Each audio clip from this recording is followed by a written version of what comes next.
15 फरवरी 1947। कुछ महीनों बाद यहाँ भारत का विभाजन होगा और वहाँ मणिपुर इम्फाल में कुछ नागा जातियाँ मिलकर ज़ेलियांगरोंग शब्द का उत्पत्ति करते हैं। ज़ेलियांगरोंग 3 जातियों के नामों को लेकर बना है, जिम, लियांगमाई और रोंगमाई। 3 जातियों के समूह में चौथी और एक जाति भी आती है, वो है इनक्वी नामक जाति। पूर्वोत्तर भारत को हम ऐसे समझ सकते हैं, नागा एक सांस्कृतिक द्वीप है जिसके अंतर्गत कई जातियां आती हैं। ज़ेलियांगरोंग के अंदर आती जातियां जिम, लियांगमाई और रोंगमाई, साथ में इनक्वी नागा सांस्कृतिक द्वीप के अंदर आती हैं। नागा के तरह ही कुकी, मणिपुरी, कचारी और तानी कुछ पूर्वोत्तर भारत के महत्वपूर्ण सांस्कृतिक द्वीप हैं। इस सांस्कृतिक द्वीप में आप ये नहीं कह सकते भाषा या बोली एक होगी। ये वीडियो ज़ेलियांगरोंग नागास पर आधारित है। आज क्यों ज़ेलियांगरोंग महत्वपूर्ण है? क्योंकि वे अपने परंपरागत पूजा पद्धति, आदिकाल से चली आ रही मान्यताओं को छोड़ क्रिश्चियनिटी में कन्वर्ट हो रहे हैं, अपने अंतिम पड़ाव में है। ज़ेलियांगरोंग में से कुछ परसेंटेज ही है जो अपने पूर्वजों की रीति रिवाजों का पालन कर रहे हैं। ज़ेलियांगरोंग के पूजा पद्धति और देवी देवताओं के ऊपर आक्रमण किसने किया? उनको नष्ट किसने किया? किसी हिंदू ने जाकर आक्रमण नहीं किया।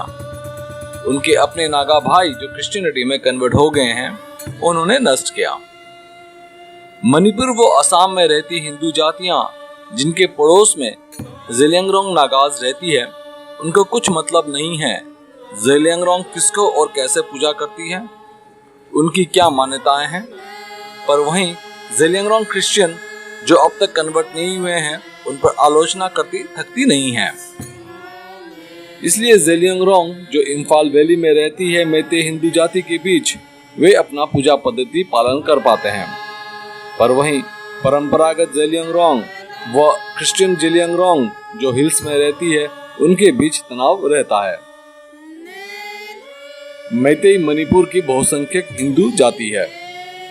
2 गुट परंपरागत ज़ेलियांगरोंग और कन्वर्टेड क्रिश्चियन ज़ेलियांगरोंग के बीच का टेंशन कई बार क्लैश में बदल चुका है। परंपरागत ज़ेलियांगरोंग अपने धर्म को हेरेका कहते हैं। ज़ेलियांगरोंग समूह का और एक धर्म है, उसका नाम है टिंखाओ रागवान चाप्रियाक। हमें आसानी हो इसलिए टिंखाओ रागवान चाप्रियाक को हम टीआरसी कहेंगे, क्योंकि हेरेका और टीआरसी नेचुरल रिलीजियन है, अपनी मिट्टी से जुड़ी है, सनातन धर्म से मेल खाती है। कैसे? पहला, हेरेका और टीआरसी एहिस्ट्रिकल है, तारीख को लेकर फिक्सेशन नहीं है। दूसरा और सबसे इम्पोर्टेंट कंसेप्ट जो हेरेका और टीआरसी में है, वो है टाइम का कंसेप्ट साइक्लिकल है। तीसरा, हेरेका और टीआरसी ट्रूथ क्लेम नहीं करती है, जिस तरह क्रिश्चियनिटी और इस्लाम करती है। हेरेका और टीआरसी का सनातन धर्म से कंपैरिजन ये आम नागा को पसंद नहीं आता है। वे विरोध भी करते हैं, पर उनका विरोध तो हेरेका और टीआरसी पर भी रहता है। हेरेका नाम 1974 में दिया गया है और टिंखाओ रागवान चाप्रियाक यानी टीआरसी 1994 में दिया गया है। टीआरसी धर्म अनेक देवी देवताओं को मानती है, पर टिंखाओ रागवान को ईश्वर, परमेश्वर, भगवान मानती है और ज्यादा श्रद्धा करती है। हेरेका सिर्फ टिंखाओ रागवान को ही पूजा करती है। हेरेका फॉलोवर्स और क्रिश्चियंस के बीच का क्लैश खतरनाक रहा है, किडनैपिंग और मर्डर तक हो चुका है। हेरेका, टीआरसी और हिंदुइज्म के बीच के संबंधों पर क्रिश्चियन ही आरोप लगाते हैं, पर जो कुछ भी सहायता हिंदू फॉलोवर्स हेरेका और टीआरसी पर करते हैं, उसका रत्ती भर भी अपना क्रिश्चियन ज़ेलियांगरोंग नागा भाई नहीं करता है। चर्च हेरेका और टीआरसी पर खुला प्रोपेगेंडा फैलाते हैं, जिससे कि कन्वर्जन आसान हो। जो कोई थोड़ा बहुत पूर्वोत्तर भारत की जानकारी रखता है उन्होंने जादोनांग और रानी गादिलियू के बारे में पढ़ा होगा। जिनको जादोनांग और रानी गादिलियू के बारे में पता नहीं है,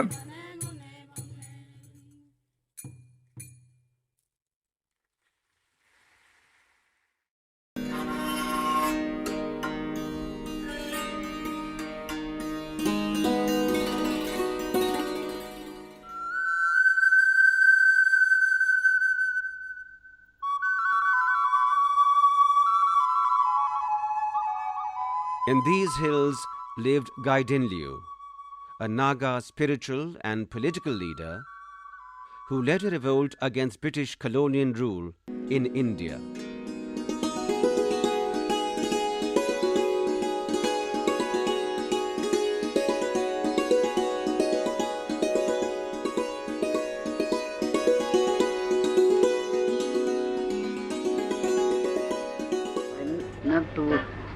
Kalau ni tu hore dek sana itu dek lawam hang tu na tu ke tu na, aja tu na tu ma, kan na ko zeno ni ba.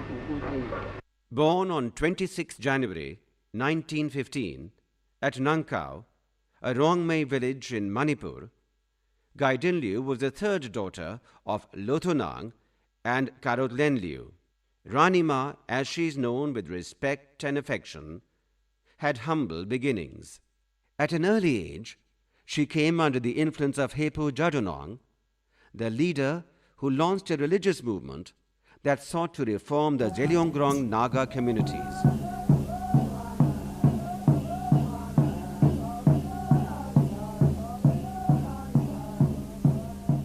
In later years, it was referred to as the Hiraka movement.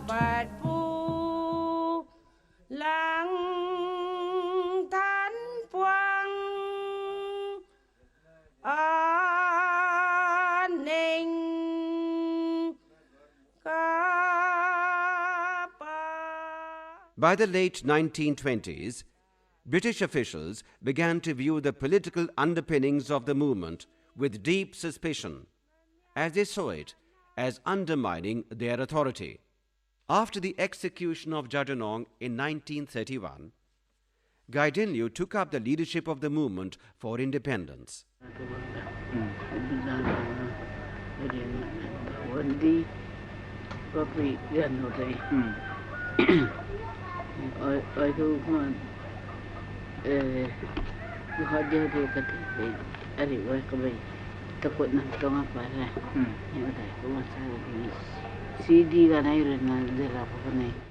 Rani Gaidinliu identified her people's struggle with the wider Indian national movement.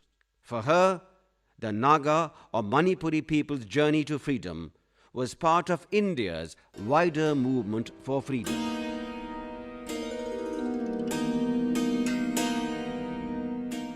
She also spread the message of Gandhiji in the Manipur region.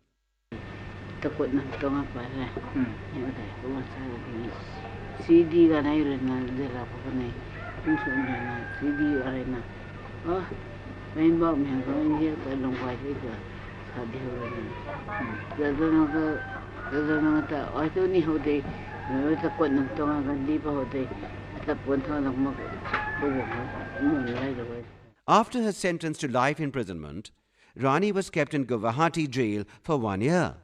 She was then transferred to Shillong jail, where she spent the next 6 years. From Shillong, she was moved to Aizawl. At the time of the Japanese invasion, she was moved to Tura jail. At the Haripura session in 1938, Jawaharlal Nehru persuaded the members to pass a resolution demanding the release of Rani. Subhash Chandra Bose, president of the Haripura Congress, moved the resolution.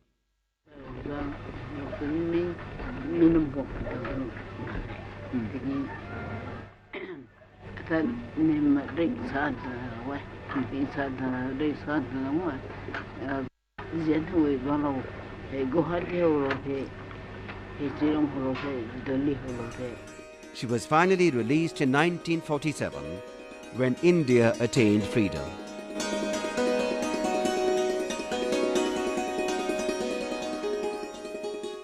Dr. Rajendra Prasad visited Manipur in 1954. He met Rani Gaidinliu at Imphal. She told him about her constructive work and social service among the Nagas.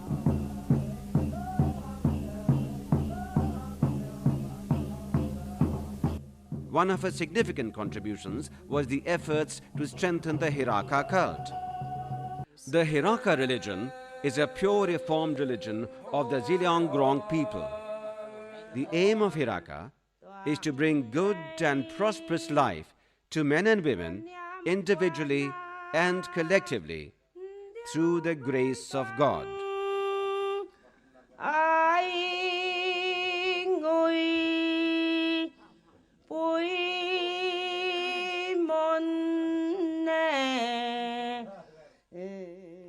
Their emphasis on tradition, customs and religious practices are cherished by the followers of Hiraka.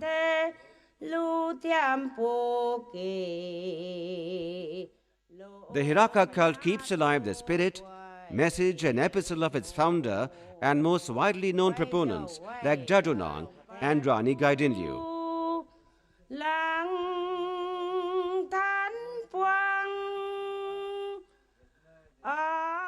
The significance of Hiraka goes well beyond the borders of Nagaland and Manipur and is of continuing relevance to all Indians.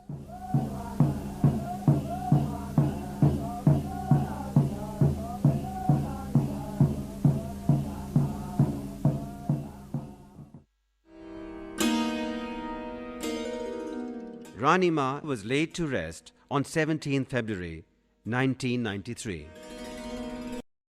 जादोनांग और रानी गाइदिन्लिu conversion के विरोध में थे। जिन पहाड़ी क्षेत्रों में ज़ेलियांगरोंग नागाज रहते हैं वहां प्रीचिंग और कन्वर्जन खूब जोर शोर से किया जाता है। हालत ऐसी है, पुलियुआन गांव, जिस गांव में जादोनांग जन्म हुए थे, आज उस गांव में सब क्रिश्चियनिटी फॉलो करते हैं। ना सिर्फ ज़ेलियांगरोंग नागाज के बीच धर्म को लेकर तनाव है, बल्कि नागा क्रिश्चियन के बीच भी तनाव है। एक डिनोमिनेशन दूसरे डिनोमिनेशन के बीच टकराव है। नागाज के बीच स्पेसिफिकली ज़ेलियांगरोंग नागाज को ही ले लें, इतनी जटिलता आ चुकी है हम सोच भी नहीं सकते। अविश्वास और डर छाया रहता है। फ्री विल तो गायब ही हो गया है। नागा लिटरेचर अगर आप पढ़ते हैं आपको सिर्फ एनोनिमस लिखा हुआ मिलेगा। परंपरागत डिफरेंसेस जैसे भाषा, बोली, पहनावा, रीति रिवाज समझ में आता है। चार जातियां जो ज़ेलियांगरोंग नागाज के अंदर आती है, सबकी अपनी बोली, वेशभूषा है। पर उसमें अगर अमेरिकन वर्जन ऑफ क्रिश्चियनिटी वो भी 19th सेंचुरी वाली चलती है, वो एक अलग समाज का गठन करती है। क्योंकि बहुत सारे क्रिश्चियन नागाज अब बाहरी वेस्टर्न देशों से क्रिश्चियनिटी की ट्रेनिंग लेकर आते हैं, वो फिर अपने समाज में अलग सा रंग चढ़ाते हैं। तो आप और हम समझ सकते हैं समाज कितना इम्पोर्टेड विचारों से कॉम्प्लेक्स बन गया होगा। उसके ऊपर नागा सॉवरेनिटी का तड़का एक आम नागा का जगह कहीं नहीं है। 1963 में नागालैंड राज्य के बनने में 2/3 ज़ेलियांगरोंग टेरिटरी का शामिल न होना, ऊपर से नागालैंड राज्य में रोंगमई जाति जो ज़ेलियांगरोंग समूह की एक जाति है, इस जाति को नागालैंड राज्य में इंडिजिनियस ना मानना, इन सब कॉम्प्लेक्सिटीज और अविश्वास के बीच ज़ेलियांगरोंग नागा रानी गाइदिन्लिu के नेतृत्व में अपनी organisation Zeliangrong People's Convention ZPC स्थापित करते हैं। 1980 में ज़ेलियांगरोंग पीपल्स कन्वेंशन ZPC स्थापित हुई थी। ZPC अपने लिए अलग होमलैंड के लिए मूवमेंट चलाती है। ZPC डेलीगेट्स अपनी मांगों को लेकर इंदिरा गांधी से लेकर राजीव गांधी और कई राजनेताओं से मिलते हैं।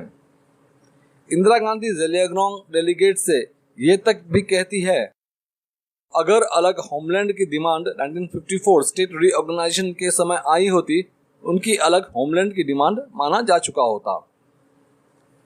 इंदिरा गांधी ज़ेलियांगरोंग डेलीगेट्स को गाइड भी करती है कि वे अपोजिशन लीडर अटल बिहारी वाजपेयी से मिले। पर ज़ेलियांगरोंग डेलीगेट्स अटल बिहारी वाजपेयी से नहीं मिलते हैं, क्योंकि ज़ेलियांगरोंग नेताओं को इंडियन पॉलिटिकल सिस्टम चलती कैसी है उनको पता नहीं था। इंदिरा गांधी ज़ेलियांगरोंग डेलीगेट से ये भी कहती है, keep on demanding but kindly don't give me trouble. Zeliangrong Nagas की ट्रबल सिर्फ ज़ेलियांगरोंग क्रिश्चियन या होमलैंड तक सीमित नहीं है। इतने दशकों के बाद भी ज़ेलियांगरोंग के अंदर आती जातियों को समझाया नहीं जा सका कि ज़ेलियांगरोंग क्या है। क्या ज़ेलियांगरोंग ऑर्गेनाइजेशन का नाम है? क्या ज़ेलियांगरोंग लोगों का नाम है? क्या ज़ेलियांगरोंग ट्राइब का नाम है? आखिर ज़ेलियांगरोंग है क्या चीज? ज़ेलियांगरोंग के कर्ता धर्ता अभी तक सही इक्वेशन बनाने में असमर्थ रहे हैं। जिम, रोंगमेई, लियांगमाई और इनपुई, इन चारों जातियों के अलग अलग भाषा या बोली है और कल्चर भी अलग है, पर हाँ, चारों जातियां ये मानती है कि उनकी कॉमन ओरिजिन है। इसी तथ्य को आगे रख all Zeliangrong students union Assam, Manipur और नागालैंड ज़ेलियांगरोंग को शेड्यूल ट्राइब की मांग रखती है, पर ज़ेलियांगरोंग शब्द पर इनपुई जाति अपना आपत्ति रखती है, क्योंकि ज़ेलियांगरोंग शब्द में उनकी जाति इनपुई नहीं है। ये विवाद बंद तो हुआ नहीं, हाँ ये हुआ कि ज़ेलियांगरोंग के अंदर आती जातियों को 2012 मणिपुर में शेड्यूल ट्राइब की मान्यता दे दी जाती है। सरकारी फाइलों की अगर बात करें तो वहाँ अलग ही हिसाब किताब है। 8th schedule non schedule languages part B में काबुई सीरियल नंबर 29(1) में आती है, पर काबुई ना भाषा है और ना बोली है। रोंगमेई और इनपुई जातियों को मिलाकर कलेक्टिव आइडेंटिटी बनती है, उसे काबुई कहा जाता है। क्या काबुई मातृभाषा है? किसी भी जाति की मातृभाषा नहीं है, पर लिस्ट में नाम है। मुश्किलें और बढ़ जाती है, क्योंकि इंडियन सेंसस जातियों के नामों को लेती है, कैटेगरी या कलेक्टिव आइडेंटिटी को एक्सेप्ट नहीं करती है। ये एक मूल कारण है पूर्वोत्तर भारत में कई हिंदू जातियां टूट रही है और अपनी परंपरागत पहचान से दूर जा रहे हैं। ऐसा नहीं है अचानक 1947 में 4 जातियां मिलती हैं और अपनी ज़ेलियांगरोंग नाम से पहचान बनाती है। 4 जातियों की सामूहिक पहचान कई नामों से पहचाना जाता है, जैसे हाओमाई, मकाम, अंगंगमाई और काबुई। अंगंगमाई का प्रयोग ना के बराबर है। ज़ेलियांगरोंग इंटेलेक्चुअल्स जब हाओमाई, मकाम, अंगंगमाई और काबुई क्या मीन करती है और उसके ओरिजिन पर जाते हैं, साथ में आज के दिन किस प्रकार हाओमाई, मकाम, अंगंगमाई और काबुई प्रयोग में लाया जाता है, वो फिर एक अलग सा डिबेट शुरू हो जाता है। हम उस पर नहीं जाएंगे। एग्जाम्पल के तौर पर हाओमाई शब्द को ही ले लें। कुछ ज़ेलियांगरोंग नेता ज़ेलियांगरोंग को हटाकर हाओमाई या हमाई रखना चाहते थे, पर लोग इसके विरोध में होते हैं, क्योंकि उनका मानना है हाओमाई या हमाई नाम मैतेई जाति ने दिया है। ऊपर से हाउथू ये एक गाली है। जटिलताएं और अधिक बढ़ जाती है जब ये 4 जातियों के बीच कंपटीशन है, कौन सी जाति निगुबा के पहले पुत्र के वंशज हैं। ये चारों जातियां मानती है वे निगुबा के वंशज हैं। जहां जातियां निगुबा के पहले बेटे के वंशज होने की बात करती है, इनके बीच इस बात पर भी विवाद है कि निगुबा के कितने बच्चे थे। जहां जिम, लियांगमाई, रोंगमेई, निगुबा के 3 बच्चे होने पर विश्वास है, वहीं इनपुई जाति मानती है और विश्वास रखती है कि निगुबा के 4 बेटे थे। एक आम ज़ेलियांगरोंग को वो किस जाति से आता है, इसमें वो निश्चिंत है, पर जैसे ही ज़ेलियांगरोंग पहचान पर बात आती है, वो निश्चित नहीं है। पहला कारण है ज़ेलियांगरोंग को सरकारी तौर पर स्वीकृति मिली नहीं है। स्वीकृति प्राप्त होना या ना होना, इसका इम्पैक्ट जातियों के ऊपर पड़ता है। दूसरा, एक आम ज़ेलियांगरोंग को ये भी ध्यान रखना होता है नागा सॉवरेनिटी पर विश्वास हो, साथ साथ ज़ेलियांगरोंग होमलैंड पर भी आस्था हो, साथ में अपने परंपरागत नीति नियमों मान्यताओं का न सिर्फ पालन करना है बल्कि उसको सुरक्षित भी करना है। ये था ज़ेलियांगरोंग नागास को समझने की हमारी छोटी सी कोशिश, जिससे कि हम पूर्वोत्तर भारत को समझ सकें।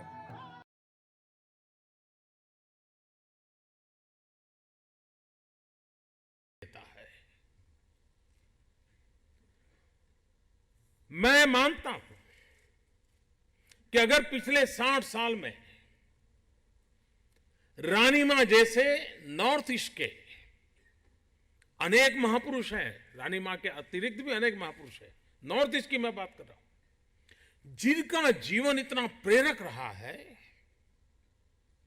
अगर पिछले 60 साल में हमारी सभी पीढ़ियों को, 2 पीढ़ी, 3 पीढ़ी, 4 पीढ़ी, जिसका भी हिसाब लगा लें, उनको अगर उनकी शिक्षा मिली होती, उनकी बातों को जानने का अवसर मिला होता, तो मैं नहीं मानता हूं कि उस भूमि में कभी अलगाववाद का विचार भी पैदा हो सकता था। क्योंकि ये लोग थे जो देश की एकता के लिए जीते थे, मरते थे। कोई कल्पना कर सकता है कि एक परंपरा, और इस परंपरा के मुखिया जादोनांग, उनको भर जमाने में फांसी हो जाए क्योंकि वे आजादी का आवाज बने थे। और एक प्रकार से ऐसी स्थिति में पूरा संगठन बिखर सकता है। लोगों को लग सकता है कि भाई इतनी छोटी आयु में ये तो फांसी पर चढ़ गए, अब हम क्या कर सकते हैं। मन में तीव्र इच्छा होने के बाद भी बिखराव संभव है। हम कल्पना करें कि रानी मां में वो कौन सा संगठन कौशल्य था कि उन्होंने 12-15 साल की उम्र के बीच में अपने गुरुजी की फांसी के बाद उस झंडे को झुकने नहीं दिया, संगठन को बिखरने नहीं दिया, परंपरा को आगे बढ़ाने के लिए अपने आप को झोंक दिया।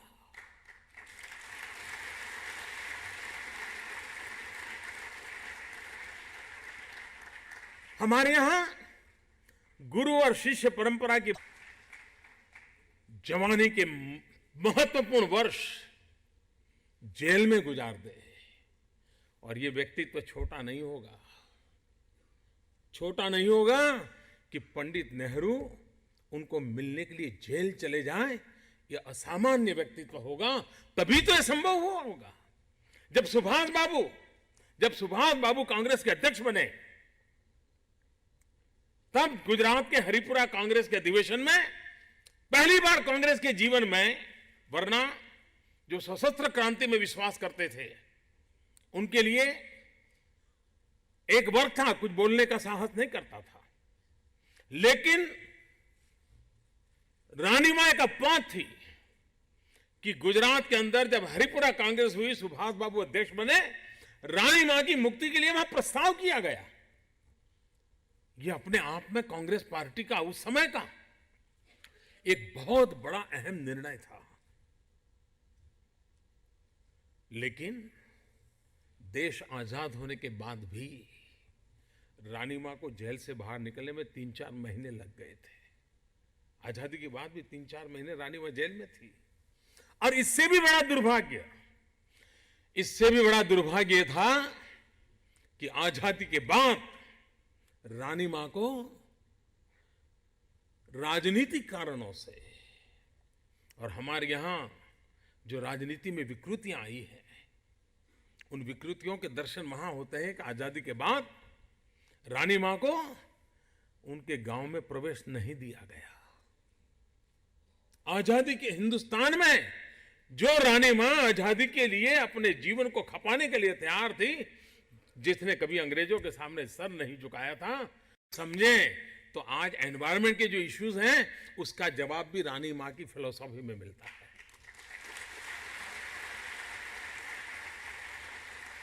वे प्रकृति की पूजा का पक्षकार थी और उनकी सारी जो परंपरा थी, उनका जो हेरा का संप्रदाय रहा है, वो प्रकृति पूजा का संप्रदाय रहा है। लेकिन उसका नकारने वालों ने उनका जीना दुष्कर कर दिया था और हिंदुस्तान में 10 साल तक उनको भूगर्भ में जीवन बिताना पड़ा था।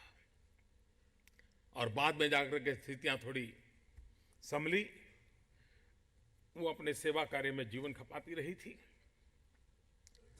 समय समय पर मान सम्मान के कारण कभी कभार वो खबरों में आया करती थी, लेकिन उन्होंने जीवन के अंत तक समाज सेवा का अपना मार्ग नहीं छोड़ा था।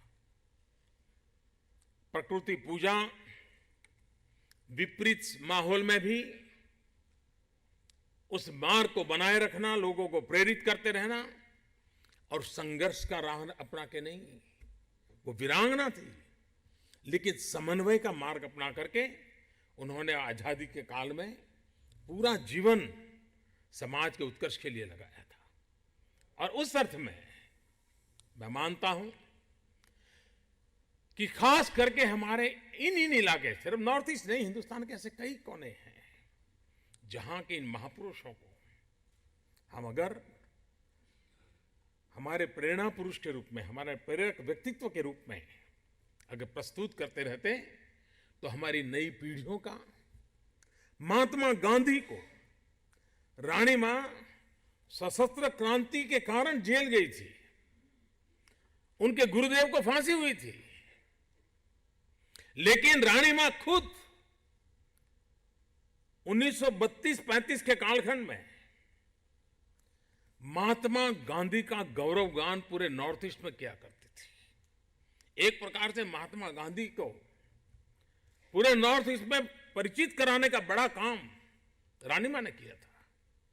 और वो हमेशा सपना देती थी, वो कहती थी कि नागा कल्चर, नागा परंपरा, ये सब बना रहना चाहिए।